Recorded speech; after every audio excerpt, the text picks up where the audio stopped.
เป็นยังนางน้องปิ๊กใช่หน่อไม้นะฮะโอ้โหขออนุญาตเด้อขึ้นเทือนนี่เด้อมาชุบโอ้ยน้องนิ้วเว้ยเนาะมันบริสมกับคนจักดิอันขันใดก็ได้ได้ป่ะขึ้นมาได้อยู่ป่ะจบดีได้เจ้าพี่น้องมาหาน้องปิ๊กมาเยี่ยมมายามพันเบิงก่อนเนาะปัจจุบันบริเห็นกันแต่หึงเลยมือก่อนน่ะน้องพันโทให้ไปเอาน้ำน้ำไม้น้ำเฮานี่เด้อสัตว์พี่น้องเอ้ยเจอบอลลี่ลืมมื่อนี่ก็ได้เมื่อเลยสบายดีล่ะมียังน้ำไม้ต้มบ่อน่ะน้ำไม้ยังน่ะน้ำไม้บงหมากนั่นก็ยังอยู่เนาะน่ะเนาะโอ้อยากได้ดิไอ้แล้วอยากยุ่งให้น้องนิ้วบ่ปีดให้น้องนิ้วปีดบ่กินสดๆนี่นะอย่าได้มันคำในตกกุ้งไม่ก็ต่อเว้นดิมาหากันมาแต่หน้าบ่น้องทำไปหาหน่อไม้แล้วก็มาแต่หาหน่อไม้แล้วก็อยู่ต้มให้มันจืดอันนี้หากระต้มบ่อันนี้เบิ่งใช่มันคือก็วันเย็นแล้วนะเรากินกับข้าวขมื้อเนาะมังนาวแตกหูไฟเป็นเนี่ยเป็นบ่เวลาถือกาบน้ำไหม้เห็นนะมันชานะมันชามือมันอย่างนี้ขวดตะกะเตนบ่น่ะกินได้บ่จ้ะมันมีน้ำนี่แต่เนี่ยกินมาได้น้องน้ำไหม้บงน้องปิ๊กเจ้าหาเองต้มเองกินกระเจียวครบเขาก็แจกกับปิ๊กเนาะ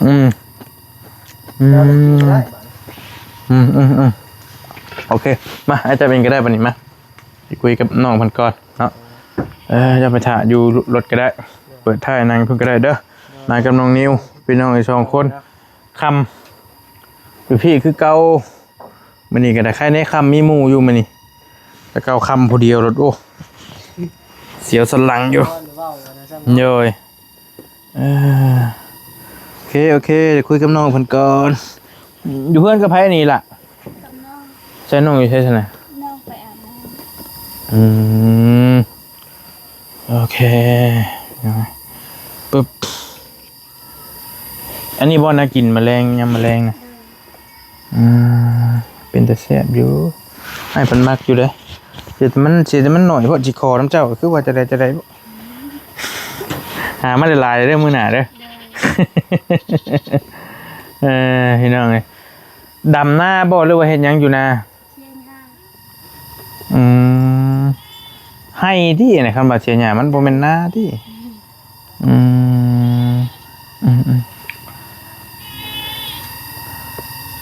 ยังไม่กินข้าวแรงบ่ยังเอาเจ้งแล้วเฮ้ยข้างในเราก็เฮ้ยเชียนหญ้าตามให้ตามนั่นได้ชื่อได้ยังหลายบ่มันสิเบิดอะไรลืมไปแล้วมันบ่ได้ยินเสียงน้องเพิ่นยังไปเป่าอยู่บ่คอเจ้านั่นไปพอมื้อนั้นก็ห้องใส่น้องเพิ่นอยู่เรือน้องพรนั่นก็ได้ไปคุมื้อยังสิไปอยู่บ่มื้อนี้ก็ได้ไปจังหน่อยก็ไปมันคือบ่เศร้าจักเทื่อเนาะเป็นจะได้อันนี้มันก็กลับมาเจ็บอีกเก่าแล้วมันเจ็บหนักกว่าเดิม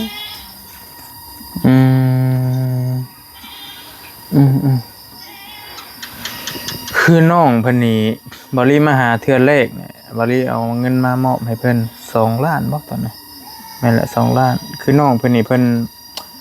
เป็นแม่ห้างเป็นปะกับผัวคนก่อนแล้วก็คนใหม่นี่ก็เอากันแล้วก็มันไปกันบ่ได้นั่นโน่นนี่แล้วก็เลยมัน เรานี่ก็อยากได้ผัวมาอยู่เฮือนผัวก็อยากได้เราไปอยู่เฮือนก็เลยว่าก็ซั่นแหละก็แยกกันว่าซั่นซะเนาะแม่นเราอ่ะทึกเราไอ้ว่านะยันว่าพี่น้องเพิ่นบ่เข้าใจนะพี่น้องเราน่ะชื่อนักปิ๊กอายุเท่าไหร่ปีนี้20ปีเนาะพี่น้องเอ้ยคือเห็นเท่านิ้วว่าเจ้าให้เป็นหยังจะให้ก็ให้หลายอย่างหลายเรื่องเฮาจนน้ำตาซึมน้ำเพิ่นว่าทีนี้ฮะเป็นจะได้จังว่าน้ำตาจังไรอันนี้ก็เรื่องคอนี่แหละเพิ่นถามว่าสิไปรักษาอยู่ไสก็บ่ฮู้มันไปอันนี้ก็เป่าในบ้านนี่ก็2 เดือนเต็มๆแล้วก็ยังบ่เซาเจ็บมันแห้งมันบ่ปานใดดอกก็บ่แม่นว่าดูถูกดูแค้นเพิ่นหรอกหมอดูหมอเป่าก็ได้มันบ่แม่นแนวเป่าหั่นน่ะมันต้องเข้าโรงพยาบาลพุ่นกินยาหรือผ่าตัดนั่นโน่นนี่เพิ่นมันจังสิเซาเป่านี่เป่าบ่มีความหมายหยังดอกเป่าคำว่าเป่าแต่ว่าบ้านนอกเขาเคยเฮ็ดเนาะเป่าตามๆกันไปเจ้าเจ็บแฮงบ่เจ้าจังว่าแบบอุกใจใช่เบิ่งเงี่ยๆให้อ้ายเบิ่งดูหม่องมันเจ็บน่ะแต่มันก็ยังบ่ได้ไข้ปานใดนะพี่น้องมันบ่ได้เป็นก้อนแต่มันเจ็บคือน้องเพิ่นว่าน้องเพิ่นนี่เป็นไทรอยด์แม่นบ่ไทรอยด์หรือว่าข้อกินเลือดบ่แม่นบ่เพิ่นเอิ้นจะได้จักเดือนแล้วน้องเป็นก็หลายเดือนเป็นตั้งแต่ปีกายตอนนั้นจะเข้า2 ปีแล้ว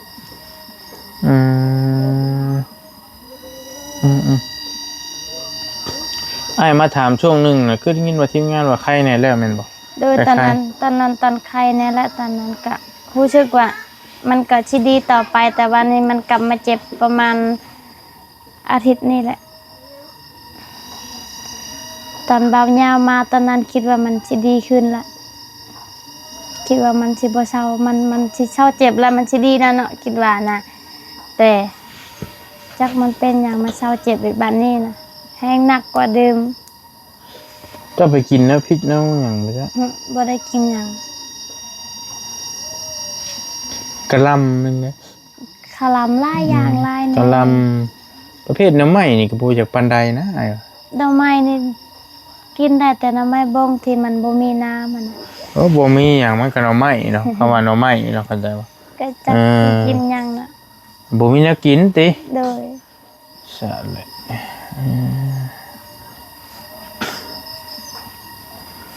น้ำไหม้บ่ก็บ่อยากแนะนำปานใดดอกส่วนตัวอ้ายวะคิดว่ามันคือสิบ่ปานใดหั่นน่ะ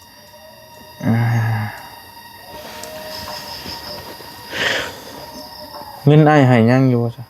ให้ตนไปใช้เบิดบ่มีหมดแล้วไปใช้เบิดหมดซื้อยาหมดซักแม่หมด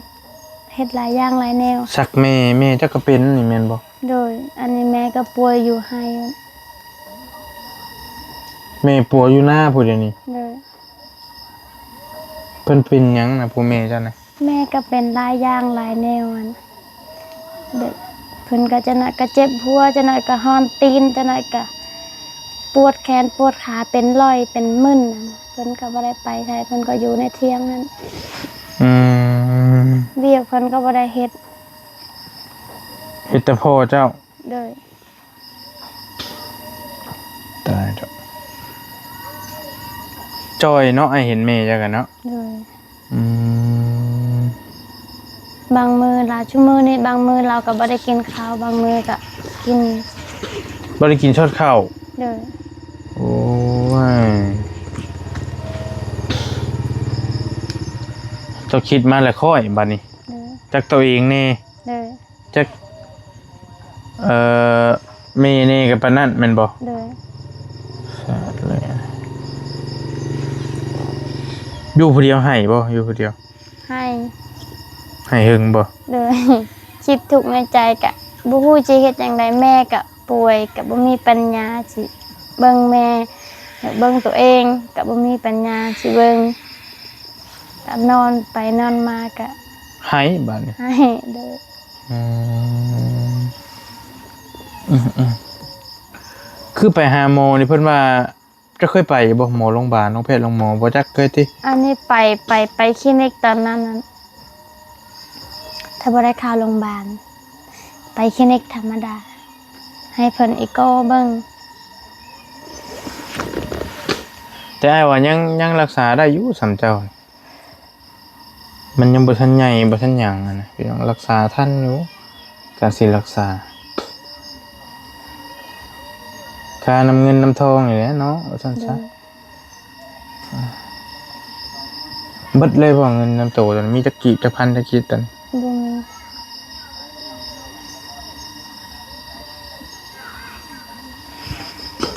บ่อยากสิหันที่นี่ได้แต่สิเลย บ่มีบ่ได้ซื้อหยัง อืม บ่ได้ไปใส่ อยู่บ่จักไปนั่นแหละเนาะจะได้ บ่มีอยู่ โอ้ยพี่น้อยปวดโพลำบากลำบน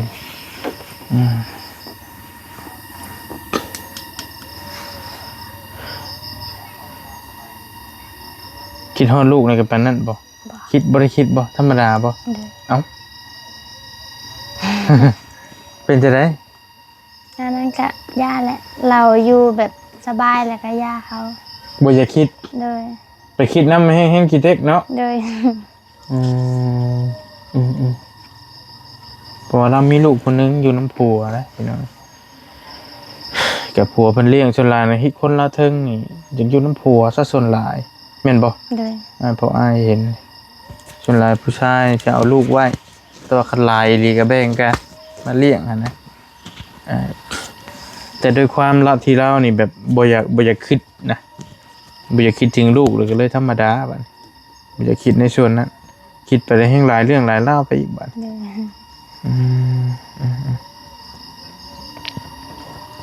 เจ็บอยู่บ่คือนางว่าน้ำอ้ายตอนนี้ก็ได้ เจ็บเมื่อคืนนี่ก็ไปเป่าก็บอกเพิ่นว่า เจ็บ 2-3 มื้อแล้วกลางคืนนี่ก็เจ็บแห้งแล้วเจ็บจนให้บ่ฮู้ว่าสิให้หาไผเนาะแม่ก็อยู่ แม่กับพ่อแม่เนาะ โดย อืม ก็มีแต่นอนให้อยู่ผู้เดียวนั่นล่ะจักสิเฮ็ดจังได๋เป่ากับเป่าละยาก็กินต้มกินยาก็จักสิเฮ็ดจังได๋เจ็บก็นอนให้อยู่หั่นแหละ ได้ครับ นี่ก็ทางเมื่อยทางเจ็บ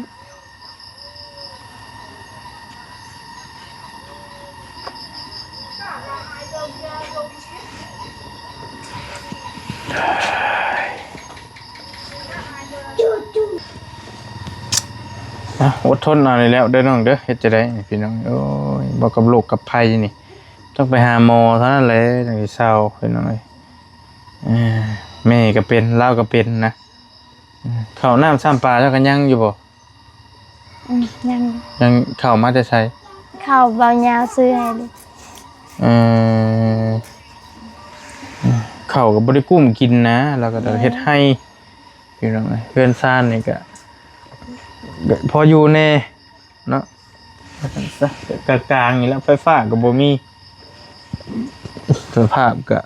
ฝนตกมากก็สิเปียกๆนี่หั่นแหละเบิ่งทรงก็ได้มันฝนตกก็เปียกหมด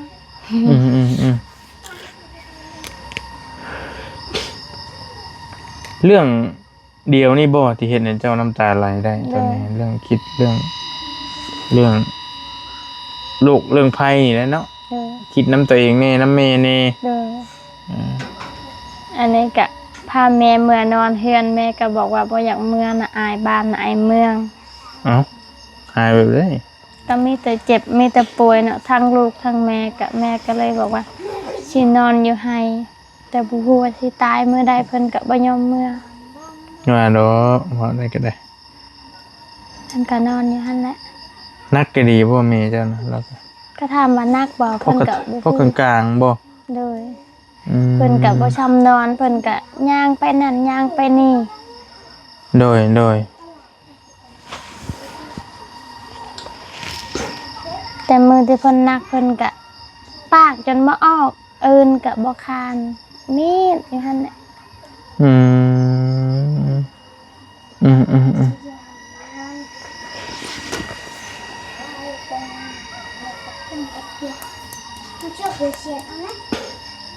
มีแต่เรื่องลุ่มเล่านะอะไรก็ได้เล่าก็ได้พี่น้องกับบาปกับบ่ไปหน้าซุมือเจ้ากันเนาะ เด้อ พอบอลี่มาส่วนหลายบ่ได้เห็นมีแต่น้องเพิ่นเงือกคันใดอยู่ เด้อ แต่ตอนแรกจังได้เห็นซั่นนี่ก็เป็นเฮือนครัวที่น้องเพิ่นนั่งอยู่หัวบ่เฮือนครัวเจ้า หัว อืมเป็นแต่ตัวเดียวนี่ติ เด้อ แนวอื่นจะบ่ได้เป็นเนาะอืมคันเช่าตัวนี้แหละถือว่าโอเคเลยนะเนาะว่าก็ได้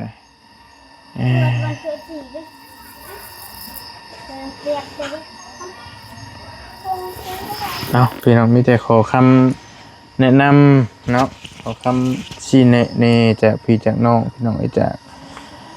FC ว่าสกูทุกคนเนาะเรื่องโรคไทรอยด์หรือว่าโรคคอกินเลือดนี่ว่า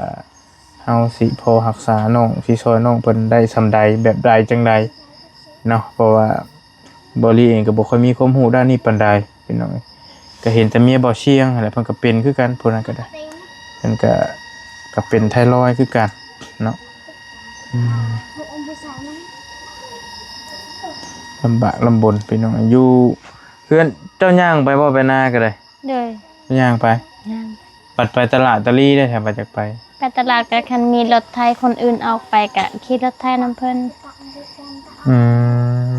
แต่บ่ได้มีรถมีรางหยังเลยเนาะนี่เนาะ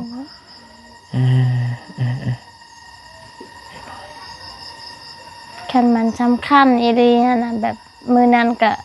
แล่นไปชักอันแม่มันค่ำๆประมาณ5 โมงอ่ะก็ยืมมารถนาบ่าวไป ไปมื้อนั้นก็ยืมเอารถเพิ่นก็บ่สมควรอีกยังตีนหัวอีกรถเพิ่นก็ได้ โดย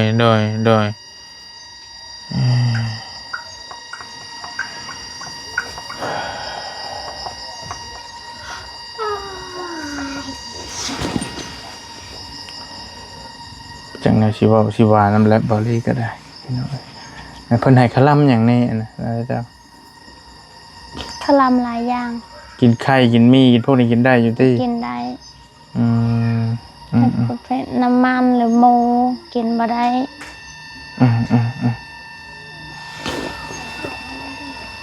ปลาดุกพันธุ์เด้อ ปลาดุกพานก็กินบ่ได้ ปลาดุกพันธุ์เป็นประเภทไก่พันธุ์ไก่หยังสินะล่ะ เลย อันนี้เขาเจ้าว่ามันบ่อยากได้ปานใดช่วง เล นี้ ย ถ้าได้เงินได้ทองมากก็แม่นสิ่งแรกที่เจ้าสิเฮ็ดนี่ก็คือรักษานี่แหละเนาะรักษาตัวเองรักษาแม่ เลย ให้เศร้าว่าซั่นซะพี่น้อง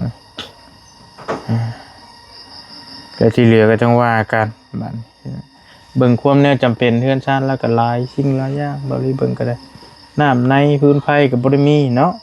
ใช้น้ำร่วมเจ้าคู่มือนี่ก็ได้เนาะพี่น้องฮู้จักกันอยู่ที่กับผู้นี่ผู้อ้ายเป็นเจ้าน้ำให้นี่ผู้นี่ ฮู้จักอยู่ บ่ได้แม่นพี่น้องกันบ่ แม่นพี่น้องกันอันพอตูเราคือเป็นน้องบ่แม่นเป็นอายพอตูเพื่อนคอยนี่แหละ โอ้แต่เพิ่นเชียร์ไปหลายปีแล้วเพิ่นก็บ่นับละเดี๋ยวนี้มันบ่มีไผมีแต่แม่ตูนั้น คนเดียวเล่าในกระไดเนาะ เลยเพิ่นก็ผัวเราก็เป็นพี่น้องกับพ่อตูค่อยนี้ ว่าเป็นพี่น้องทั้งผัวเล่าตัวเราก็ตายเลยเนาะ เลยแล้วก็บ่ได้วุ่นวายกันหยัง อยู่ไผอยู่มันว่าซั่นซะพี่น้องโอ้ แต่กี้กะตอนค่อยยังน้อยก็มีแต่ลาวหั่นเลี้ยง ประตูหันบ่ เลยกับอายคอยผู้ชายหั่นลาวเลี้ยง แม่ค่อยก็แบบนี้แหละแม่ค่อยก็มีแต่ป่วย ไปเป่าอยู่บ้านบางคนกับแม่คอยหันทิมให้แม่ตู้หั่นเลี้ยงตอนยังน้อย โดยอืม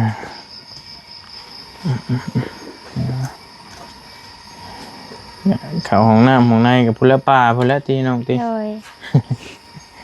อยู่กินจะได้คือเสื้อผ้าเจ้าใส่นี่ได้ซะเจ้าเอามาจะใส่ซื้อเองบ่ อันนี้ว่าไปเห็นงานอยู่เวียนแล้วกับเพิ่นเอาให้ เคยไปเห็นงานอยู่เวียง เลย อืม เคยไปแต่อายุ15 ปี ไปจักเทื่อฮะ ไปช่องเทือ เทื่อละจักเดือน ช่องจำเดือนละมือ อืมตอนนั้นน่ะตั้งใจไปน่ะอยากได้หยังไปตอนนั้นจะตั้งใจ อยากได้เฮือน อยากได้ไฟฟ้าคือหมู อ่า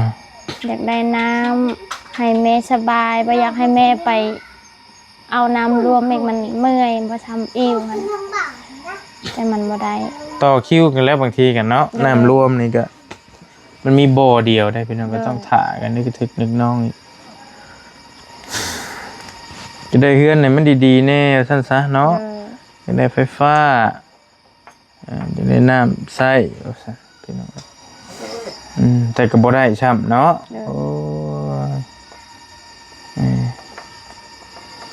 ไปหามาอีก ให้บ่ได้ สุขภาพก็บ่แข็งแรงบัดนี้ เลยคันไปกับบ่ฮอดจัก2-3 เดือนก็ได้เจ็บคือเก่าได้เมื่อคือเก่า น้อยคานไปย่างไปรถเพิ่นก็นั่งอันไปเจอกับขอโทษนะไปเจอกับผู้ก่อนที่ได้ผัวไปเจอกันอยู่เวียงเพิ่นบ่ผัวเจ้าผู้เละ เลย เพิ่นก็ไปเห็นงานเวียงคือกันเพิ่นก็ได้ เลย หิวข้าวบ่ล่ะกินข้าวอะไรโอ้ย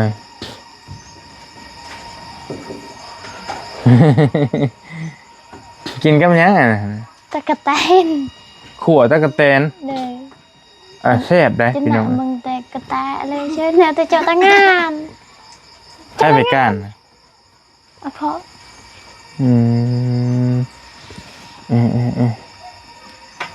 อัน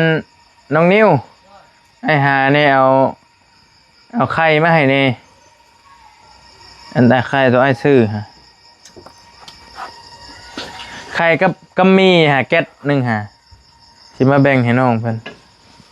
มาพากันมาทอดมา จะเรียบรู้จะว่านึง มาต้มกินก็แล้วแต่ตอนนี้ก็ได้ มีบ่น้ำมันทอดไข่ขัวเอา โอ้ยทันได้ก็ได้ มันบ่จากบันไดเนาะเอ้ยอยู่ไปนี้เราก็ได้ขอบใจอันนี้ไข่เด้อแพงหนึงเด้อไอ้ซื้อมาให้เด้อ เลย ไข่แล้วก็อันนี้มีเอาน้ำไปต้มกินนี่ว่าเจ้าบ่อยากขวดตะกะเตนกำลังมากินข้าวคนก็ได้หรือไอ้ชิเบงให้แอปบ่ให้เบิดตัวนี้ชิเบงไว้ให้กระเจ้า ทาน ทำ ก เล ระ ย จายนะ อะไรนี่เอา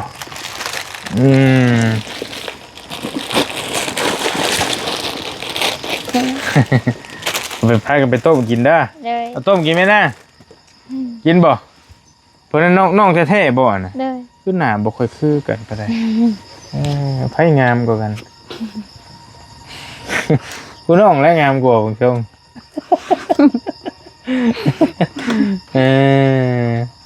พี่น้องเอ้ยจักปีพุ่นน่ะ ประมาณ12 ปีพวกนั้น7 ปี มีแต่ผู้หญิงเบิดเลยเนาะ เลย ลูกพ่อเดียวไม่เดียวนี่ติ เลย แต่พุ่นสิคือแม่นะบางชงแม่แล้วคือพ่อฮะ เขาคือพอ ฮะ เขาคือพอ คือพ่อเจ้าคือแม่บ่ เลย โอ้พี่น้องเอ้ย คือพ่อเห็นบ่อยากจื้อไปได้เห็นเราไปแบบเห็นเธอเดียวตอนนั้นก็ได้เจ้าผู้ลูกกกบ่ ที่ 4 ผู้ที่4อ้ายลืมเด้อ เลยที่ 4 เมย์จะมีลูกจะคนก็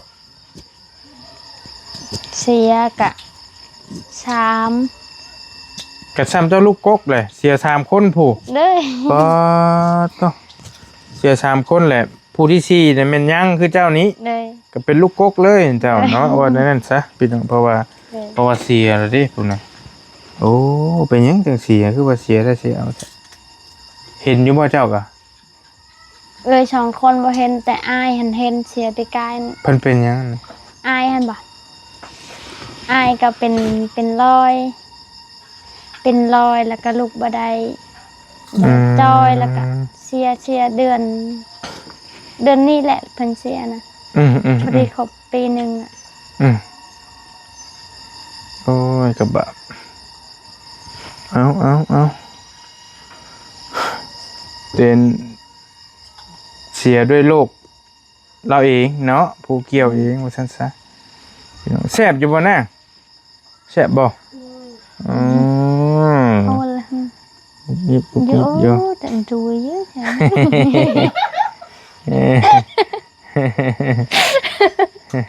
เยอะ กุบคลิปอยู่ยังไงน่ะเคินแล้วบัดนี้เอ้ย ได้เยอะได้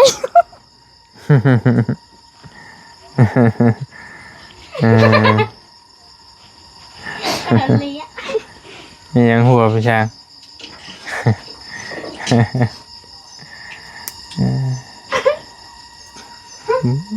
ไอ้ละมักได้ขวดตะกะเตนหากินยากเลยเดี๋ยวนี้พี่น้องไม่ค่อยมีแต่ข้าเจ้าทอดตามพิมพ์ทางข้าเจ้าขายตะกี้ มันก็เลียดันดู ขวดสดๆมันบ่ค่อยปานใดแล้ว ทำลายกันหลัง ไผไปก้าน พอ เจ้าก็ก้านเป็นบ่ เป็นแต่คอยไม่ได้ไป อืม พอการตามให้ฮะเนี่ย โดยอืม พ่อเอาไปเอง ไปเนี่ยใดก็สู้ๆเด้อน้องเด้อไอ้เมื่อป้ายก็เด้อวันนี้เด้อ โดย เออเดี๋ยวจะไปแวะนั่งพรอีกก่อนพี่น้องเอ้ยจะได้ก็ได้สู้ๆกินข้าวแรงก่อนเด้อ โดย ก็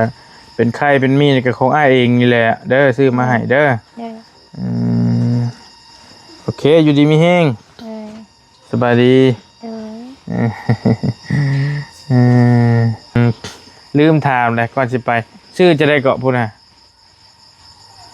ชื่อยังเนาะ สวย ชื่อสวยสวยอยู่บ่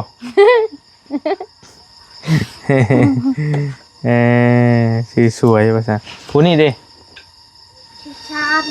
ชื่อชาน ชานอันนี้บ่วัดได้เอิ้นชานได้ชานนางนี่ ช้อนเพิ่นบอก ชอนบ่ชอนหรือชานลูก ชาน ชอนโอ้นึกว่าชานซะดอกอืมเจ้าชื่อปิ๊กแล้วก็ต่อมีชามคนนี่บ่ เลย ชื่อปิ๊กชื่อสวยชื่อสอน เลย อืม